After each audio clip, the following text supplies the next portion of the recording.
Choose you this day whom you will serve. If you want to serve the devil, serve him. But make a choice.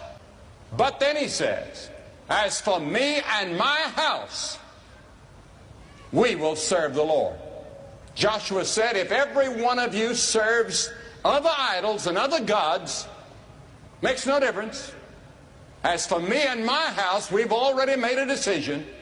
We are going to serve the Lord. And that's a decision that every single person here tonight has to make. You either have to decide that you're going to serve the gods of materialism all around us, or the true and the living God. And Joshua was warning the people to choose God, to follow Him instead of these other gods. We have to make a choice. And the people should have been grateful to God, but instead they were now going to other gods. And we in America should be grateful to God for the blessings He's given us. But what do we find? We find that we're worshiping other gods. The gods of pleasure, the gods of lust and greed and hate, the gods of materialism, even the gods of war. And Joshua said, you have to decide immediately now. Choose you this day, not tomorrow, this day, whom you're going to serve. And many of you are going to have to decide tonight. What is the number one priority in your life? Is the priority Christ? Or is the priority something else?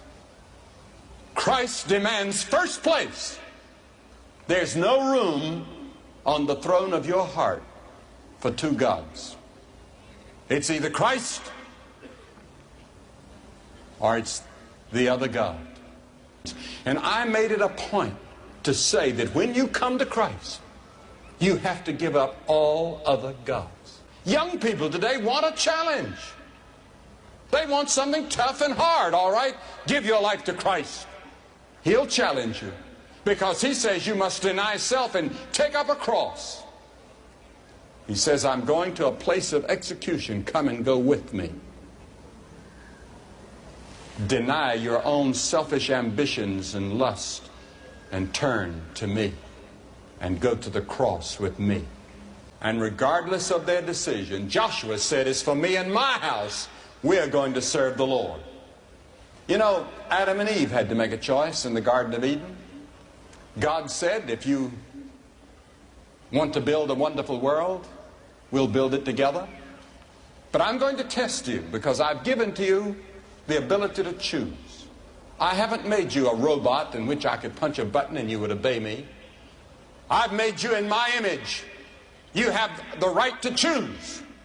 So when Adam and Eve faced that choice, they chose wrongly.